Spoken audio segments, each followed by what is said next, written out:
Matirik yung araw, pero maganda ano dyan yung lugar na yan no? Historical place na itatag ni Generalismo yung katipunan ng Magdalo. Then dito rin nakadisplay din yung mismong lumang-lumang na na ranggo ni Generalismo sa kanyang mga balikat bilang sundalo. At ito yung sinuot niya na sas mismong tore, napakagandang tanawin, sobrang tirik pa yung araw. Visiting site na historical place na Aguinaldo Shrine sa Kawit, Cavite. What's up everyone? It's been a long time and I'm back. Ito nga pala si Carlian Joseph and this is my another video vlog. Sa video na ito, magta-travel tour tayo about sa pinuntahan ko last March 2023. About sa visiting site na historical place na Aguinaldo Shrine sa Kawit, Cavite. Before tayo mag-proceed sa travel video vlog ko, mag-subscribe muna kayo sa aking YouTube channel at follow ang aking mga social media accounts.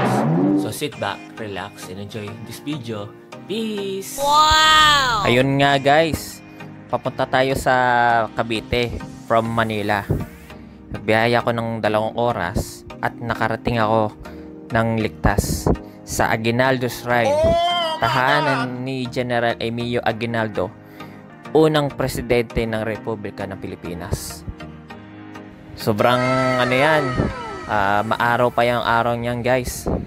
Matirik yung araw, pero maganda dyan yung lugar na yan no? Historical place, dyan din ginanap sa bahay na yan sa Kawit, Cavite noong June 12, 1898. Pinoklama ang independensya ng Pilipinas mula sa pananakop ng Espanya. Sobrang laki ng mansyon yan guys. Tapos yun, makikita nyo dyan, meron nyo silang may parkinang din ng mga watawat. Wow! Then dito rin sa lugar niyan, sa mga nakasulat sa mga dingding, nakasulat din dyan sa Espanyol, Tagalog, tsaka Ingles yung Proclamation of Independence, pati mga pirma kung sino yung mga taong nasa likod ng pagkakadeklara ng independensya ng Pilipinas. Ayan guys, makikita nyo dyan sa labas ng mismong bahay ng General na Emilio Aguinaldo. Kaso nga lang yung English na version, tinakpan to ng mga puan na to kasi may event sila dyan. Tapos dito rin sa statwa ni Emilio Aguinaldo, dyan nakadisplay yung tula niya na sa mga kababayan.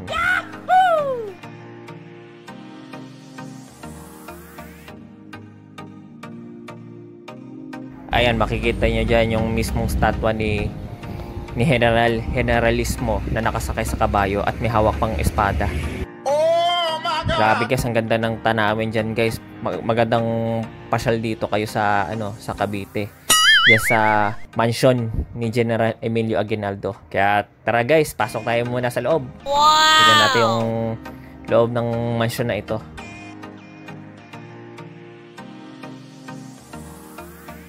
Yan, makikita nyo dyan yung tungkod ni Generalismo nabubuhay pa siya noon. Syempre yung mga mahalagang mga pictures. Tinayo yung mansion na yan noong 1849. Then si General Emilio Aguinaldo ipinanak din sa bahay noong Hunyo na 1869. Diyan din sa Kawit, Cavite siya lumaki. Wow, ayun yung mga picture niya guys mula pagkabata hanggang pagkatanda niya.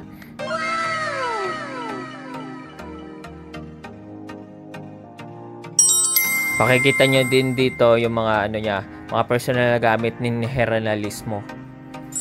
Yung uniforme niya, yung salakot, yung bag, yung mga bala ng mga barel, bota niya sa pagkikipagdigma mula sa Espanya hanggang sa mga panglaban sa mga Amerikano. Grabe guys, classic yung uniforme na yan Yahoo! Yan yung mga makikita nyo dyan yung mismong mapa ng Cavite, yung geografiya ng buong Cavite province. Tapos nakasulat din dyan sa katipunan na marker kung paano siya sumali sa katipunan. Wow! Si General Emilio Aguinaldo. Ano pa nga siya pinuno nga siya ng Magdalo noon sa grupo ng mga Katipunero sa Cavite na lumalaban sa pananakop ng mga Espanya. Oh my God! Tapos talagang siya anak talaga siya ng kawit. Ayan, makikita nyo dyan yung details niya ni General Emilio Aguinaldo.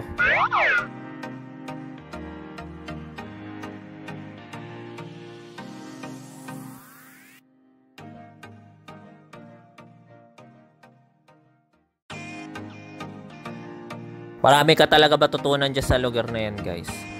Para pang yung encyclopedia mo, makikita mo yung actual, hindi yung hahanapin mo sa mga internet na kailangan mo pa ng time. Yan, talagang actual na, nandito na lahat yung mga information.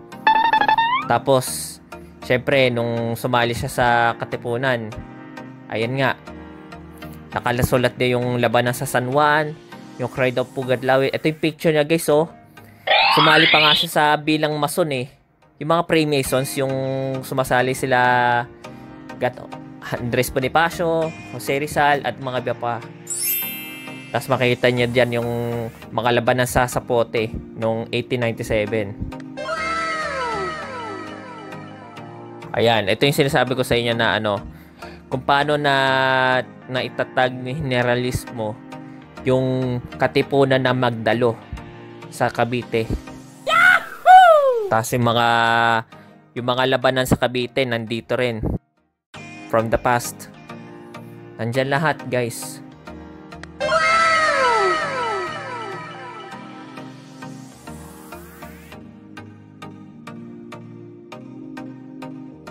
Ayan, makikita nyo dyan yung yung mismong artwork nito na Battle of Binakayan to. Hindi ako magkakamali. Ayun nga, Battle of Binakayan nga nung November 1896.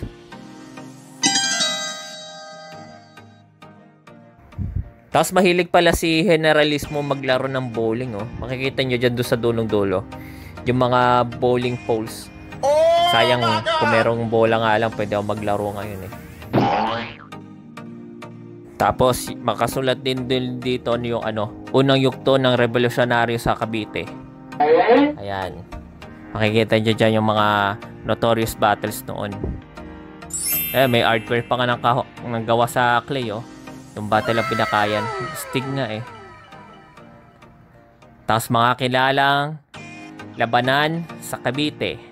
Oh my God! Pati nga sa lahat ng buong lungsod na Cavite, may mga labanan pa nga laban sa mga pananakot ng mga Espanyol Grabe, naganap din dito. Pimahalaan ni Generalismo yan. Kaya sobrang tapang niya Oh my God! Tapos guys, makikita nyo dito yung mismong espada na nakuha niya sa mismong general si Ernesto Aguirre. Si Ernesto Aguirre, isa siyang general ng mga Espanyol. Wow! Kaso na-keep naman to ni Generalismo yung espada doon habang nakikipagdigma siya sa mga Espanyol. Grabe, nakuha niya to, nakumpis niya to, naiuwi niya pa niya. Hanggang ngayon, ito pa rin buo-buo pa siya, guys. Back in pa yan, 1,000 years ago pa yan.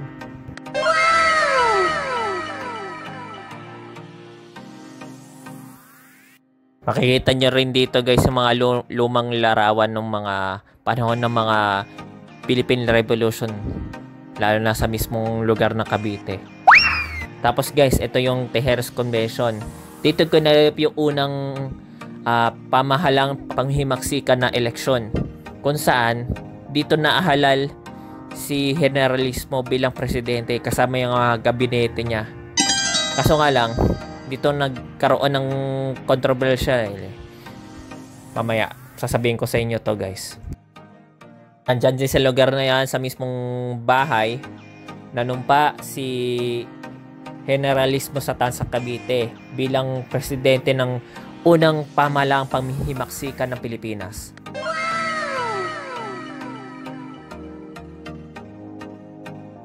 Ito guys yung sa biyak na bato patungong Hong Kong. Yung sa biyak na bato na yan, dyan sa Bulacan, doon sila nagkuta sila Aguinaldo, doon sila nagtayo ng pamahalaang paghimagsikan. Then nakipagkasundo sila sa mga Espanyol na ang kapalit ay kalayaan at katahimikan. ipanatapon sila din sa Hong Kong. Pero syempre, hindi naman nagkasundo yung mga sinabi ng mga Espanyol sa kanila dahil patuloy pa rin sila naghahasik ng kaharasan sa mga Pilipino sa kamay ng mga Espanyol. Kaya hindi nagkaroon ng deal. Kaya bumalik yung mga pamahalang paghimaksikan from Hong Kong to Pilipinas para mapatuloy nila yung laban.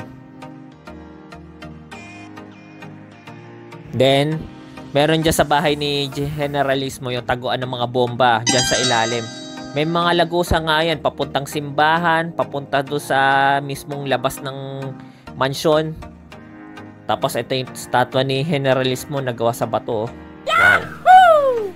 Then ito yung lumang watawat ng Pilipinas na naka-display dyan. Pero yung mismong disenyo ng watawat ng Pilipinas, si Generalismo nagka-disenyo yan, nagkumuha ng disenyo. Wow! Tapos yung statwa ng La Repubblica Filipina. Wow. Ganda nga guys, oh. Parang Statue of Liberty din sa Amerika. Oh my God! Landas po patungo sa isang republika. Ito yung mga kaganapang events kung paano nagkaroon tayo ng sariling gobyerno, sariling national anthem, sariling pamamalakad ng isang republika ng bansa. Yung mga lumang yung mga buttons, mga couplings. Ang pinaka-paborito nga dito yung mismong flag of the Philippines na may mukha ni Jose Rizal. Grabe, mismong simbolo ng pag-aaklas nila laban sa mga Espanya. Tapos sa mga anting-anting, mga agimat, naka-display yan dyan, mga medalyon. Then yung mga pamphlets, mga paper pamphlets dati, yan, paper amulets pala, yan, dati. Nakasulat din, naka-display din dyan. Then yung mismong painting sa Malolos Congress, diyan ginanap sa Baraswain Church yung mismong Republika ng Malolos. Doon dineklara yung unang congress ng ng pamahalang paghihimaksikan. Ayan, makikita din diyan ng mga gawa ng mga bato ng Generalismo. Wow. Tapos mga banta sa unang Republika ng Pilipinas. Dito pumasok niya sa erang yan yung mga Amerikano. Kasi ang kwento ng ganito, yung mga Amerikano may gera sila sa Espanyol. Then, nakipagkasundo sa mga pamahalang paghimaksikan na hindi sila sasakupin ng Pilipinas sa kamay ng mga Amerikano. Kaso na lang, nangyaring ganito. Sa Treaty of Paris, binenta ng mga Espanyol ang Pilipinas sa mababang halaga sa kamay ng mga Amerikano. Kaya na-under tayo ng colonization ng mga Amerikano. Nilabag nila yung batas na kasunduan ng mga pamahalaang panghimaksikan. Ayan, mga sandata na pandigma. Ayan, mga lumang rifle, lumang espada, mga sinaunang nga ito, yung mga rifles to. Wow! Buhay na buhay pa guys. Tapos mga sinaunang pistol, nandyan din. Then yung lumang wallet ni Generalismo.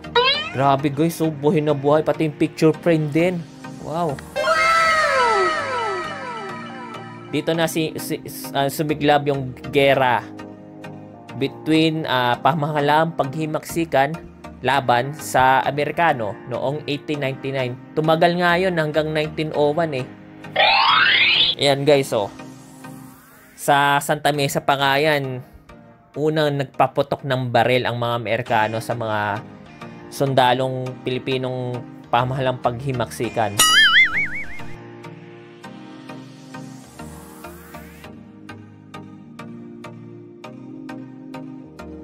Yan, mga lumang shoes ni Aguinaldo no nabubuhay pa siya, yan mga leather shoes pa nga yun eh. Tapos yung mga camping materials, mga kutsarita, kubyertos, bota, habang nakikipaggera siya sa kamay ng mga Amerikano sa Pilipinas. Nga yan eh, yung mismong pahamalang paghimaksikan, Nagkaroon nga sila ng guerrilla warfare eh. Talagang ano, tumatakas talaga sila sa kamay ng Amerikano. Ayaw nila mahuli sila. Oh my God! Tas panyo. Then, syempre, di natin to makakalimutan na tumakbo siya bilang presidente ng Commonwealth sa kamay ng Amerikano dito sa Pilipinas. Na ang kalaban pa nga niya dati si Manuel Luis Quezon, pero natalo siya, guys. Then dito rin naka-display din yung mismong lumang-lumang na na ranggo ni Generalismo sa kanyang mga balikat bilang sundalo. At ito yung sinuot niya na SAS bilang Malolos Congress na na presidente sa pamahalang pag-iimbestiga sa Malolos mismo, Bulacan. Tapos ito yung salukot niya na dati. Then syempre merong Yossi, cigar box na pangalan pa nandun pa. Tapos mga lumang mga pen. Then ayan yung mismong key na gawa sa kahoy. 1955 pa yan. Oh my God! Then syempre mahilig din siya mag-chess. Ayan yan yung chess set. Grabe no. Nag-chess pala to si Generalismo. Then yung mga tungkod niya, syempre ilang taon din na nabubuhay si Emilio, 90 plus, grabe. Wow! Sobrang kinaya niya yung mga ganong edad na yun, ha. Tapos ito yung nakakalungkot kasi, yung mga Amerikano, sinisiraan si Generalismo, kagaya ng mga ginagawa itong mga comics, mga caricature, na paninira ng mga Amerikano kay General Emilio Aguinaldo bilang peking presidente ng pamahalang paghimaksikan at pagdedeklara ng independensya. Yung mga Amerikano nga, di nila kinikilala yung independensya ng Pilipinas noon eh. Sinisiraan to eh. Then ito, yung ang pagkilos ni General Aguinaldo sa Hilagang Luzon. Ilang ulit na siya tumatakas kasama ng mga mga sundalo ng pamahalang paghimaksikan. Mula Cavite patungong Hilagang Luzon, at doon natigil yung yung journey niya sa Isabela. Doon sa lugar din yun sa Marso na 1901, doon siya nahuli. Kaya nung nahuli siya, wala na ang mismong pamahalang paghimaksikan. Wala na yung unang Republika ng Pilipinas. Sabihin, sumuko na lahat sa kamay ng Amerikano nung nahuli siya. Nakakalungkot talaga yung journey niya, guys. Doon sa mismong Isabela, inambush nga siya eh. Tapos may mga espiya pa nga na na kasali sa pamahalang paghimaksikan, pero espiya pala ng mga Amerikano pala yun. Nakakalungkot, guys. Oh my God! Dahil yung mga sinaunang sandata na mapandigma, yung mga bolo, kalasag, espada, yung mga mga classic, may mga spear. Grabe, mga sinaunang ginagamit noon bago tayo sakupin ng mga Espanyol noon. Pre-colonial period pa yan, guys. Then nandito yung mga paintings noon, mga classic, mga iba-ibang paintings sa iba-ibang panig ng ng Pilipinas. Yahoo! Parang nga to, art painting yung tawag diyan. Grabe. Parang talo nga na si Mona Lisa yung sa painting sa France. Ito mas classic din to. Makikita nyo dyan, guys. Wow.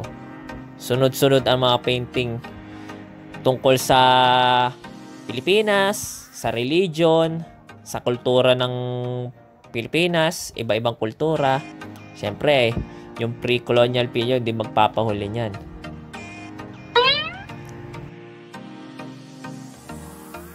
Ayan, guys, naka-display din mga yung mismong artwork na may lugar kung saan ito na painting sa Luzon, Visayas at Mindanao.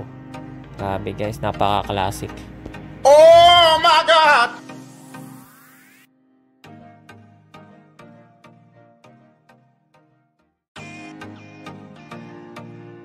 Then putol yan yung painting na yan, pero pag nag-straight cast doon sa mismong painting, pag sinama mo yung tatlo, makakabuo ka ng isang painting. Ang ganda, guys. Ayan, yung history natin. Nung unang panahon, mga ancestral natin. Bago tayo sa kopya ng mga Espanyol sa Pilipinas. Mga panahon pa nga to ni Lapu-Lapu nga to, guys eh. Wow. Grabe. Ang classic.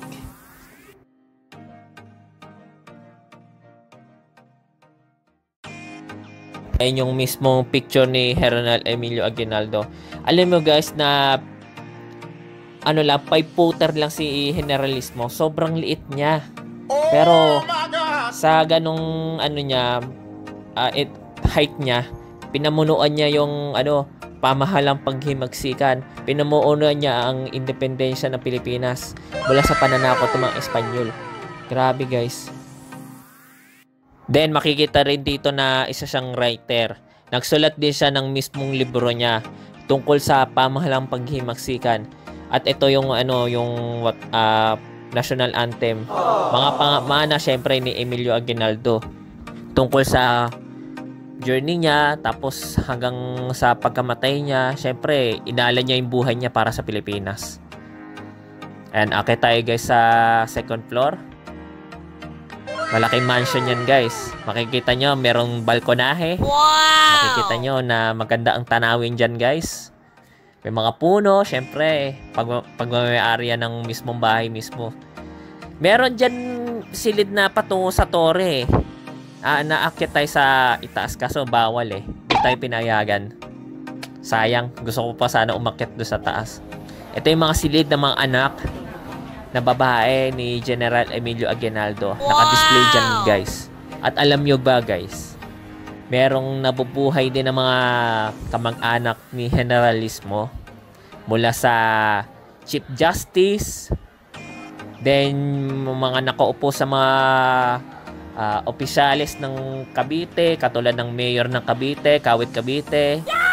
Meron din congressman. At marami pang iba. Naka-display din dito guys yung mga picture gallery ng bawat henerasyon. From first to second to third generation at ipa pa ng Generalismo. Grabe guys. Hindi talaga nauubos ang mga angkan ng mga Aguinaldo. Talagang buhay na buhay pa rin hanggang sa kasalukuyan. Talagang simbolo na sa dugo nila na inalala yung buhay nila sa Pilipinas. At ito yung mga kagamitan ni Generalismo na medisina. Siyempre, nagkakasakit din siya. Ayan, mga gamot niya yan guys noon. Mga tools. Marami dyan room guys mga classic eh. May mga silya na gawa sa Nara. Yung kama, syempre. Tapos yung mga rocking chair, yung salamin, yung mga cabinet. Nandyan lahat guys. Talagang hindi na hindi na aagnas, hindi nakakain ng anay. Sobrang buhay na buhay. Ayan, nandyan din yung lampara. Wow, ang daming salamin guys, no? Buhay na buhay. Then guys, di natin makakalimutan ang banyo mismo. Mismong banyo. Merong banyo ng lalaki, merong banyo din ng babae. Yan. Pinagawa din yan ng mismong mansion na yan, guys. Classic na classic, buhay na buhay pa.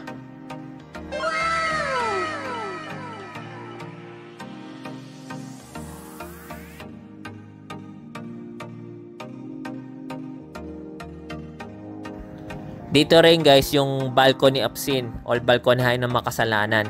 Dito nila pinaplano ang mga susunod na pag-atake ng mga pamahalang paghimagsika laban sa mga Espanyol at Amerikano.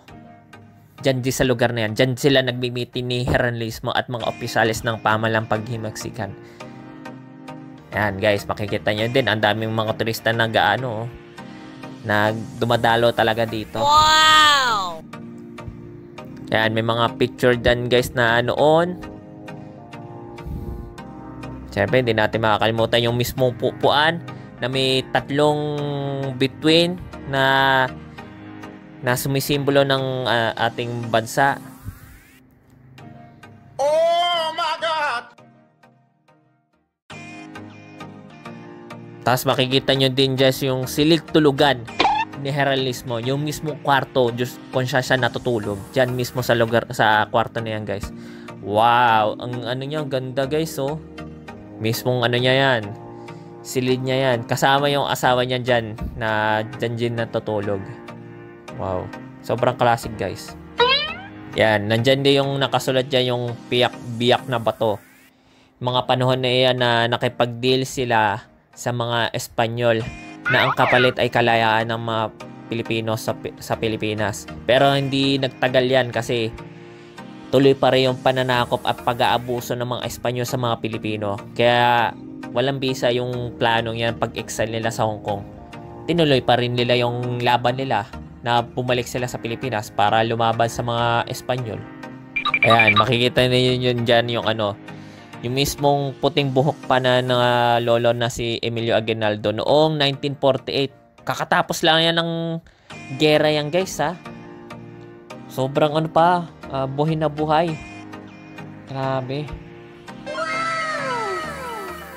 Tsaka malakas pa yung mga araw niya no nabubuhay pa siya. Wow, nagsalamin pa siya. Nung ano pa, nung 79 years old pa siya. Wow. Grabe, classic guys.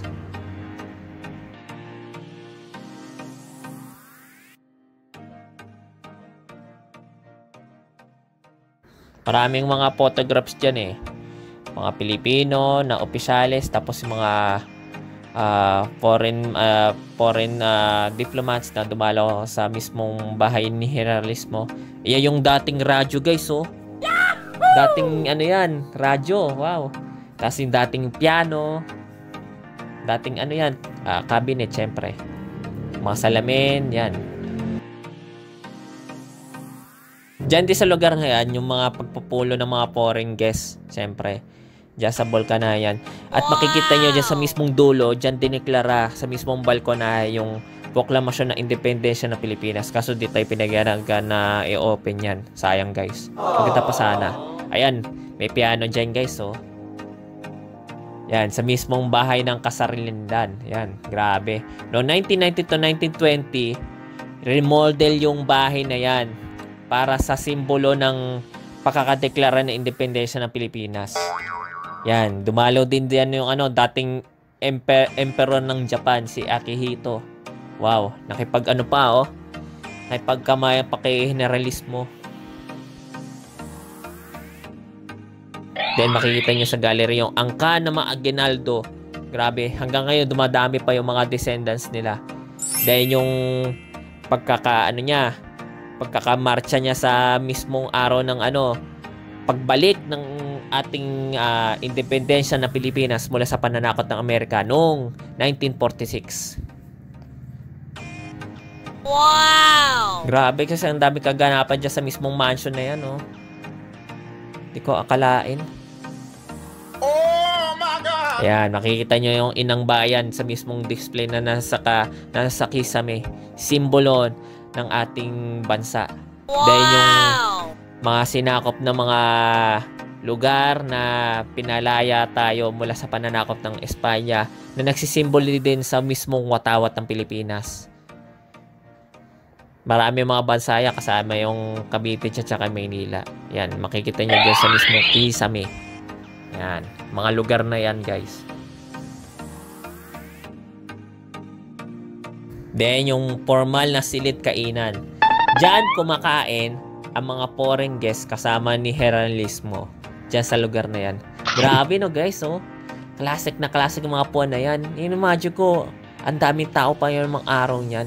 At ito sa mismong Kisame, makikita nyo yung mismong pinakamalaking mapa ng Pilipinas. At makikita nyo na merong red. Yan yung mismong probinsya ng Cavite kung saan diniklara ang ating independensya. Ayan, si Generalismo nung naano siya, na nagkasakit, na nasa ospital. Ayan. Ayan, makikita nyo yung mga gamit niya noon nung papunta sila sa biyak na bato sa San Miguel, Bulacan. Siyempre, tumakas sila para magkaroon ng pagpapalaki ng kanilang hukbo bilang pamahalang paghimagsikan. Kaya makikita niyo dyan yung mismong asawa ni Generalismo na nasa picture. Then yung mga general ng mga Amerikano, mga foreign guest, syempre nandyan din guys, naka-display. Wow. Syempre naka-display din yung former US Secretary nung dumalaw dyan sa mismong bahay. Then yung mga pictures noon ng kaganapan sa mismong bahay ni Generalismo. Grabe guys, ang dami pang tao na yan noon. Tapos mga picture ni Jose Rizal, Andres Bonifacio, tapos yung mga mismong mga gabinete ni Generalismo sa pamahalang paghihimagsikan. Kasama yung mga kamag-anak ng mga Aguinaldo sa mismong government nila noon. Yan, makikita natin dyan sa bulwagan ng mga veterinaryo. Ayan, mga general mismo noon na lumaban sa pananakot ng mga Espanyol at Amerika. Oh my God!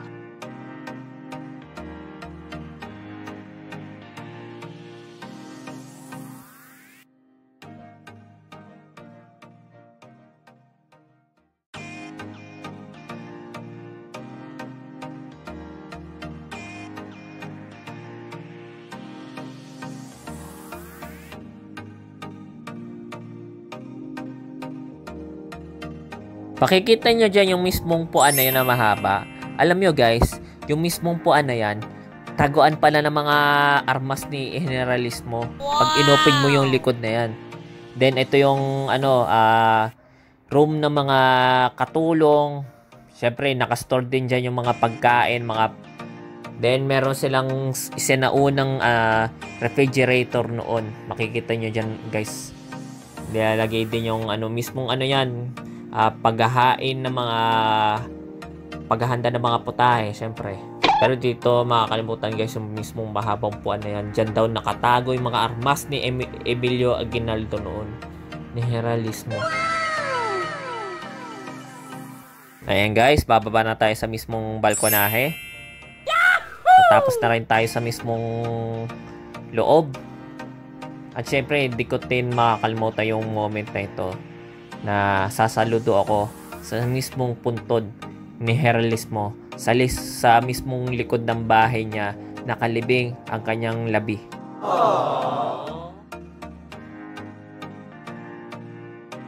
Kita nyo yan, makikita nyo dyan yung mismong tore, napakagandang tanawin, sobrang tirik pa yung araw. Yan, dyan din nilibing yung mismong labi niya. Namatay siya noong 1964. Bilang pag-aalaala sa kanyang kabayanihan para sa bayan, ay binigyan ng dedikasyon ang kanyang mga labi. At hanggang ngayon, inaalagaan pa rin to ng mismong opisyalis ng Kawit Cavite. Saludo ako sa iyo, Generalismo. Makikita nyo rin dyan guys, yung puno ng chiko. Alam nyo ba guys, tinanim to ni Generalismo at ngayon, buhay na buhay. Mula nung 1,000 years ago hanggang until now, buhay na buhay patong puno na ito. At naging saksi ito sa labanan ng pamahalang paghimagsikan. Ayan, nandito na tayo sa likod ng bahay guys, sa labas. Pakikita nyo din yung mismong tore. Grabe, ang ganda guys, no? Puting-puti yung bahay pero hindi pa rin to naagnas. Talagang matibay pa rin yung pundasyon talaga. Kagaya ng matibay na pundasyon ng pagkakadeklara ng independensya at malaya bansa ng ating pinamahal na bansang Pilipinas. Ayan guys, nandito na din tayo sa mismong harap ng bahay niya. Siyempre makikita rin natin yung tore. Ayan, meron dyang marker ng National Historical Commission. Siyempre, para preserve pa rin na history landmark ito. Siyempre, hindi ko din makakalimutan yung mismong balkonahe kung saan dineklara yung independensya ng Pilipinas. Pakikita din yung mismong ranggo ni Generalismo at mismong watawat ng Pilipinas. At sabi nga dyan sa mismong batas, 24/7 na laging inagawayway ang watawat ng Pilipinas. Katulad na ng nakadisplay sa Cavite. Ayan guys, narito ang mga highlights sa aking video vlog. Abangan nyo ang aking sasabihin sa video na ito. After. So yun nga guys, maraming salamat po sa panonood ng aking travel video vlog about sa Aguinaldo's Ride. Sana na-enjoy kayo at marami kayong natutunan about sa pataglaran ng independensya ng Pilipinas at paglaban ng ating kalayaan mula sa pananakop ng mga tayuhan. Kaya laging tatandaan na mabuhay talaga ang mga Pilipino, mabuhay tayong lahat at lagi nating ipaglaban ang ating kalayaan. God bless you all. Kita-kits ulit tayo sa susunod na aking video vlog. Stay safe everyone. Bye-bye!